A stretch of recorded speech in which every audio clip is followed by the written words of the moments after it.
Good morning, my readers. I just want to come back on here. We're still in the book of Matthew. But guys, I'm going to have to do some backtracking. You see, I got my little hair on. We're going to have to do some backtracking because when we were talking about, we already been through Noah and the flood, and then how um, there was Abraham, Isaac, and Jacob. And then Joseph, he became over the land because he could interpret the dreams. And all of these were, uh, they were Jewish. All of the, and the old people, they were Jewish, right? And the older ones we've read. So in the book of Numbers, Moses had taken them all the way through, um, all the way in the wilderness for like 40 years. They were learning how to worship and learning how not to be under a slave ship, how to live for themselves and do things on the land, grow food, harvest. They was doing all of that stuff. So I want to take you back over here into Numbers. Remember, they were thirsty, right? This was the reason Joseph didn't see the promised land, was because when the Lord asked him, he said he wanted to give them water to drink because they were really thirsty. We read back in Exodus where they were all thirsty trying to get water. So here in Numbers, it says water from the rock, and Moses sinned. This is where he sinned. It says, and the Lord spake unto Moses, saying, take the rod and gather thou the assembly together, and Aaron thy brother, and speak unto the rock before their eyes, and it shall give forth his water, and thou shalt bring forth to them water out of the rock. So thou shalt give the congregation and their beasts to drink, all of their animals and things, their sheep and their cows and goats. And so Moses took the rod from before the Lord as he commanded him. And Moses and Aaron gathered the congregation together before the rock. Moses had he had become tired and restless because they were always complaining about what they didn't have after they had already made it out. God took them out of the land of Egypt without getting anything happening to them, protected them. They were always complaining. So he had become like, he didn't want to hear any more of their complaints. So this is what happened. Moses and Aaron gathered the congregation before the rock, and he said unto them, hear now, ye rebels, must we fetch you water out of this rock? He had gotten upset. And Moses lifted up his hand, and with his rod he smote the rock twice, and the water came out abundantly, and the congregation drank, and their beasts also they drank.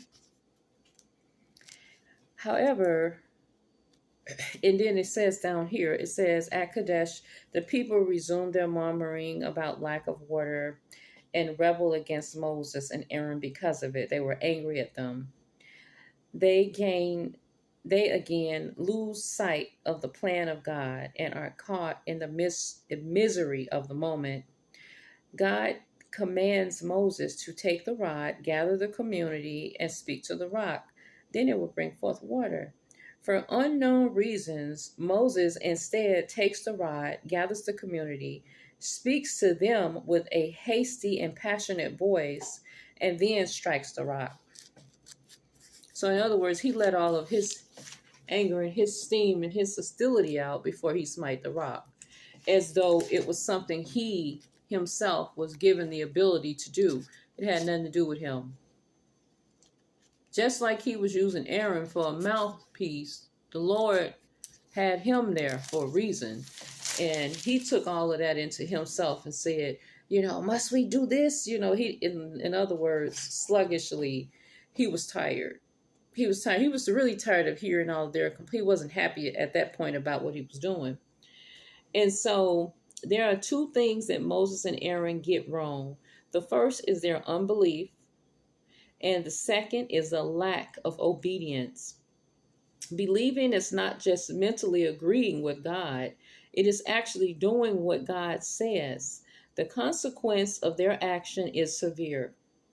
they will be prevented from bringing the people into Canaan. So the waters are called Meribah because the meaning of this name reflects the fact that Israel contended with God, but God provided himself wholly among them. Such naming of locations was meant to teach future generations about the history of Israel and about all that God did in that region.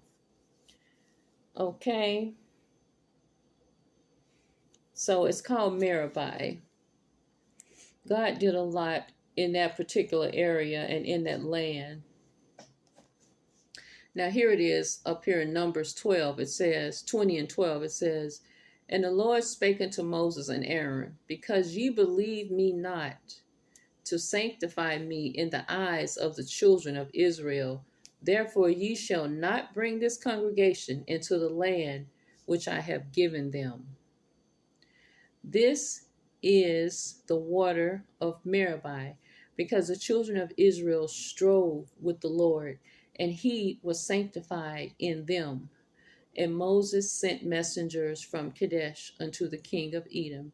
Thus saith thy brother Israel, thou knowest all the travail that hath befallen us, how our fathers went down into Egypt, and we have dwelt in Egypt a long time, and the Egyptians vexed us and our fathers. And when we cried unto the Lord, he heard our voice, and sent an angel, and hath brought us forth out of Egypt. And behold, we are in Kadesh, a city in the uttermost of thy border. Let us pass, I pray thee, through thy countryside. We will not pass through the fields or through the vineyards, neither will we drink of the water of the wells. We will go by the king's highway. We will not turn to the right hand nor to the left until we have passed thy borders. And Edom said unto him, Thou shalt not pass by me, lest I come out against thee with the sword. And the children of Israel said unto him, We will go by the highway, and if I and my cattle drink of thy water, then I will pay for it. I will only, without doing anything else, go through on my feet. So they were still traveling to get to this land that they were promised, this promised land. They were still traveling, and they had to go by a way where, there were people there, and they had their land there, and they said, we're not going to go through your land. We're going to go around on the other side. We're going to go around. You won't even see us come through.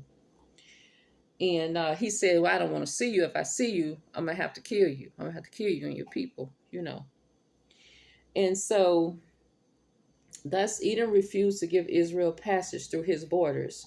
Wherefore Israel turned away from him. And the children of Israel, even the whole congregation, journeyed from Kadesh and came unto Mount Hor. And so during this time, Aaron was killed. It says the death of Aaron. And the Lord spake unto Moses and Aaron in Mount Hor and the coast of the land of Edom, saying, Aaron shall be gathered unto his people, for he shall not enter into the land which I have given. Aaron had been doing a lot of things, because when Moses was up on the mountain, Aaron was down there. The people had decided they wanted to follow. Aaron was disobedient in the beginning. They wanted to make themselves a graven image, someone they could worship. He said, gather all your gold together and I'll help you. We'll make something. And so Aaron was down there being the leader at that point, doing something he wasn't supposed to be doing, while he was up there on the mount with the Lord, trying to get the tabernacles and things in place. But Aaron was killed. And then the Lord said, take Aaron and Elijah his son and bring them up to Mount Or, and Aaron of his garments, and put them upon Elijah his son.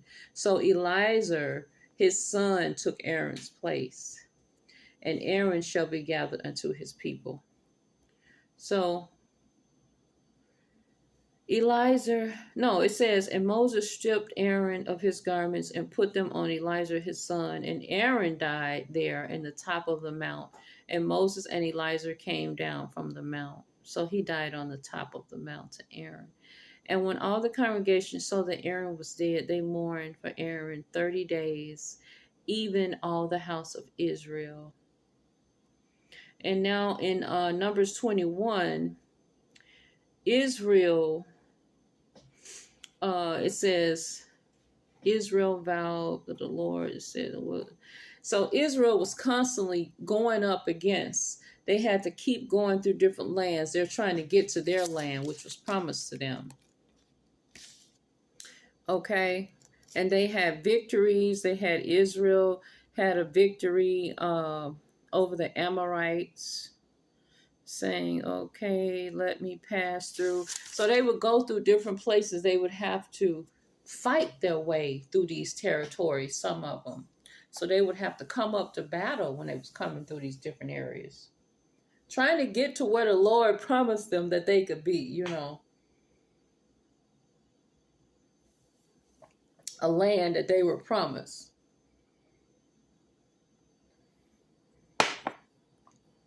Okay.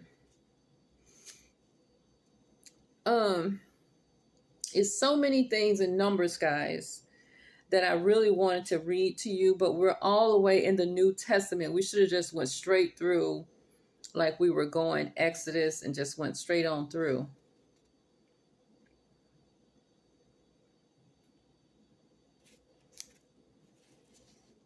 So all of the enemies that Moses and the children of Israel had to fight when they had to just get through various territories, just going along their way. Everything they needed was provided. But all of their enemies, the Lord would help them go up against whoever it was they had to fight. And, you know, they were still constantly having children and growing and becoming a nation of Israel.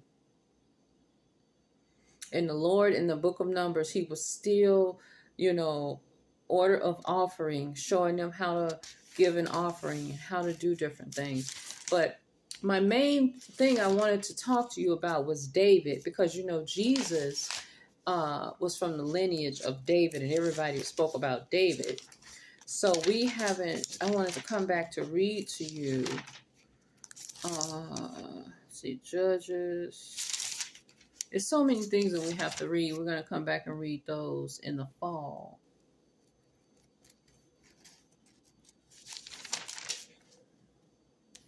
But I'm just going to tell you about in Samuel.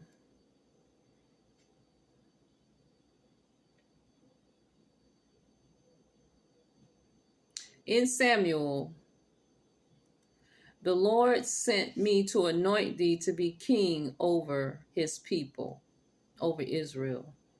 This was Saul, right? The Lord sent Saul to be king over Israel.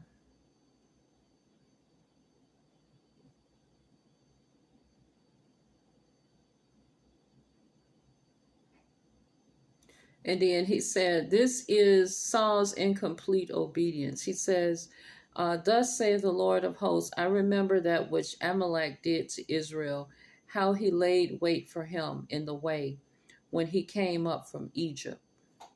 Now go and smite Amalek and utterly destroy all that they have and spare them not. Saul came to a city of Amalek, and he laid wait in the valley. Now Saul had become king over the people, right? And then in 1 Samuel, Saul was killed. When you get down here to 15, Saul was killed in the battle. In a battle he was fighting. And so, and then 1 Samuel 16, they chose David to be the king. The Lord said unto Saul, how long wilt thou mourn for Saul, seeing I have rejected him from reigning over Israel? Fill thine horn with oil and go. I will send thee to Jesse, the Bethlehemite, for I have provided me a king among his sons. And Samuel said, how can I go? If Saul hear it, he will kill me.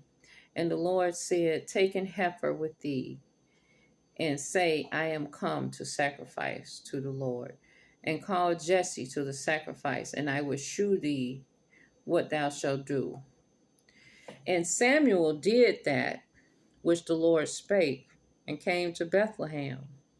And the elders of the town trembled at his coming, and said, Comest thou peaceably? And he said, Peaceably, I am come to sacrifice unto the Lord. Sanctify yourselves, and come with me to the sacrifice. And he sanctified Jesse and his sons, and called them to the sacrifice. They come to give unto the Lord. Anyway, Samuel said unto Jesse, Are here all thy children? Is this all your children? And he said, There remaineth yet the youngest, and behold, he keepeth the sheep. And Samuel said unto Jesse, Send and fetch him, for we will not sit down till he come hither. And he sent and brought him in. Now he was ruddy, and withal of a beautiful countenance, and goodly to look to. And to the Lord said, Arise, anoint him, for this is he. The Lord told him to anoint his head. Then Samuel took the horn of oil and anointed him in the midst of his brethren. And the Spirit of the Lord came upon David from that day forward. So Samuel rose up and went to Ramah. So there you go. David was anointed as a child. He was out there tending the field. So David is brought to Saul now. But to the Spirit of the Lord departed from Saul, and an evil spirit from the Lord troubled him. And Saul's servants said unto him, Behold, now an evil spirit from God troubleth thee. Let our Lord now command thy servants, which are before thee, to seek out a man who is a cunning player on a harp. And it shall come to pass, when the evil spirit from God is upon thee, that he shall play with his hand, and thou shalt be well. And Saul said unto his servants, Provide me now a man that can play well, and bring him to me. Then answered one of his servants and said, Behold, I have seen a son of Jesse, the Bethlehemite, that is cunning in playing, and a mighty valiant man, and a man of war, and prudent in matters, and a comely person, and the Lord is with him.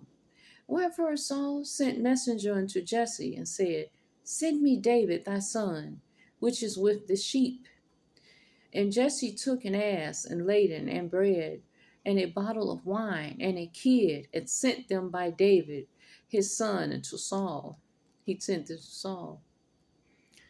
And David came to Saul and stood before him, and he loved him greatly, and he became his armor bearer. And Saul sent to Jesse, saying, Let David, I pray thee, stand before me, for he hath found favor in my sight. And it came to pass, when the evil spirit from God was upon Saul, he had a spirit upon him. I don't know if it was a mental depression or what, that David took an harp, and he played with his hand to Saul. Saul was refreshed, as was well, and evil spirit departed from him. So he listened to the music that he was playing, that David was playing. Now in 17, the defiance of Israel by Goliath, you know that David killed a giant with a pebble or something here. This is in 17, what happens here with Goliath. But a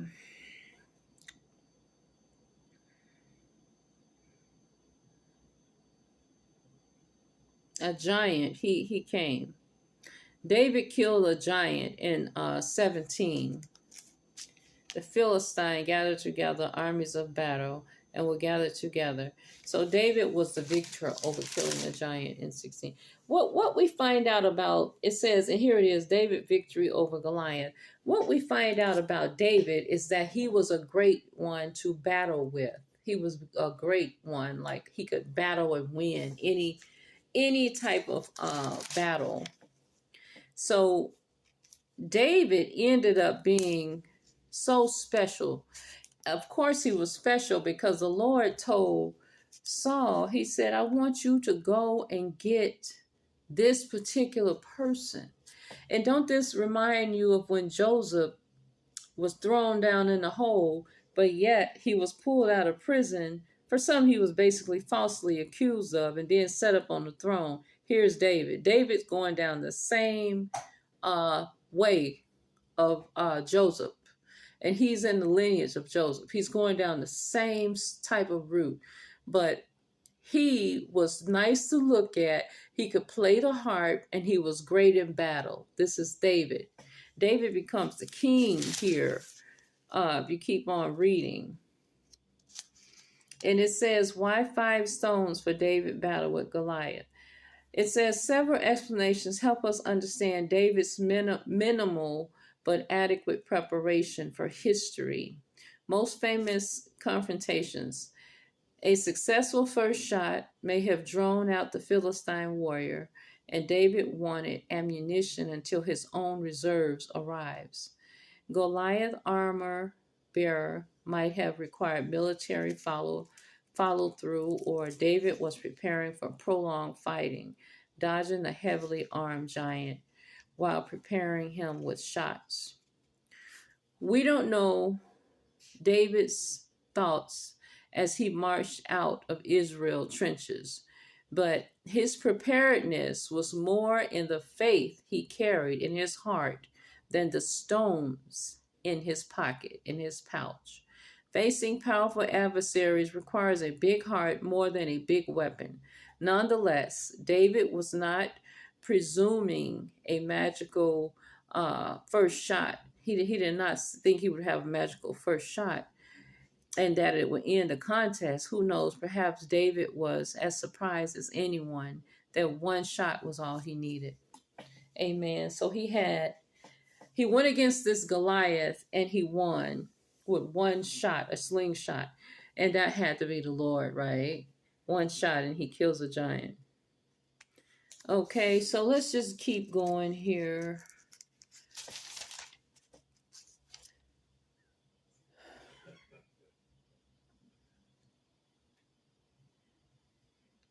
The Spirit of God protects David.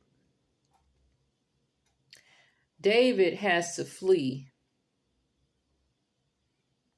He flees, he goes into Ramah.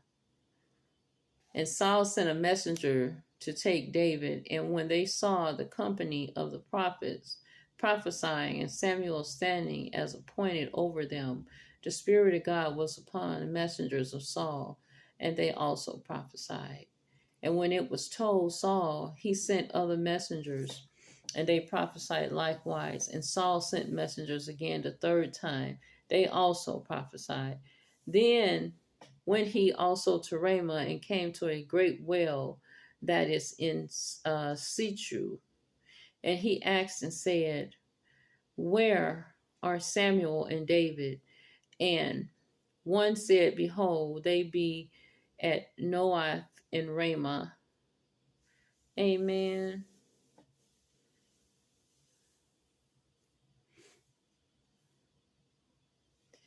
Anyway,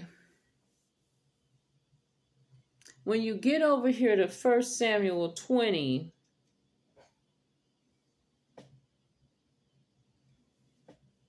David went through quite a lot. I don't want to read every little thing, but he went through quite a lot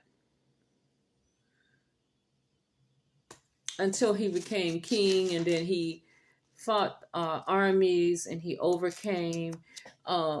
David began to be commander and leader over Israel and things that were going on with them. It says David spares Saul the 2nd time. Here in 1 Samuel 27, David lapsed of faith. And David said in his heart, I shall now perish one day by the hand of Saul. He was fighting with Saul. There is nothing better for me than that I should speedily escape into the land of the Philistine, and Saul shall despair of me, to seek me any more. Saul was after him a long time. And David arose, and he passed over with the 600 men that were with him unto Achish, the son of Moch, king of Gath. And David dwelt with Achish at Gath, he and his men, every man with his household, even David with his 2 wives, Abinomah and Jezreelite, and Abigail the Carmelite, Nabal's wife. Hold on, let's go back. Saul and the witch of Endor. Anyway, Saul was looking for David. I don't know how it became Samuel died. Samuel died.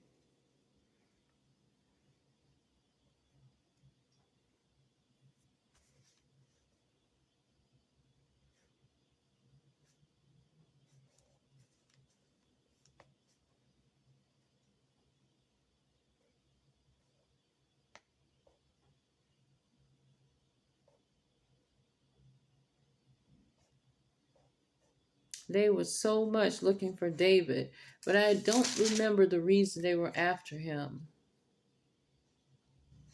But David would come up against battles with Saul. He would win the battles and keep going.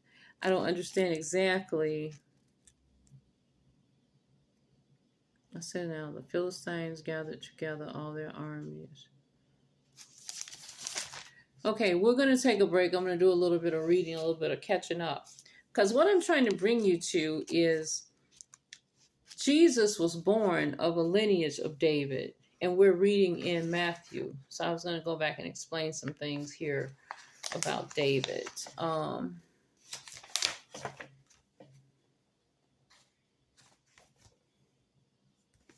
So David came down that lineage where they were helping the children of Israel escape to get to the land. Back here, they were fighting wars. They were doing the same thing. It was all about fighting over the land, the land and who's going to be the king and who's going to do this.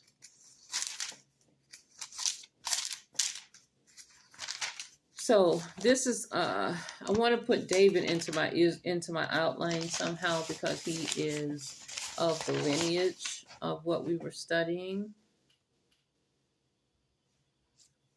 But we are in right now the Gospels. It went all the way up to the Roman Empire. They were still fighting over the land, over Israel, and all the little territories over there. So when Jesus was born, Herod was in place, and Herod was trying to get all the little territories that he could get. The Jews had already been sent out of Israel. They were sent back.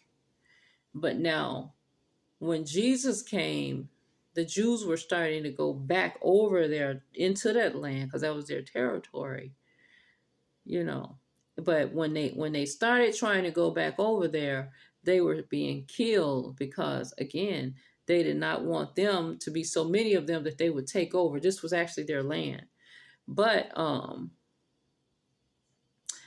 the fight when Jesus was born it was a republic and it became a Roman Empire. It was actually a republic land. It was not under an empire but Herod made it into an empire. It became a Roman Empire. And so now, the Israelites really had no part. The land was taken over. But this was a land that the Lord had always been promising to take them to, that they would have as their own. So they would only be able to live in little small territories or parts or whatever, and, look down upon, things like that. So anyway, let me just go back. We're going to go back and finish Matthew. Goodbye.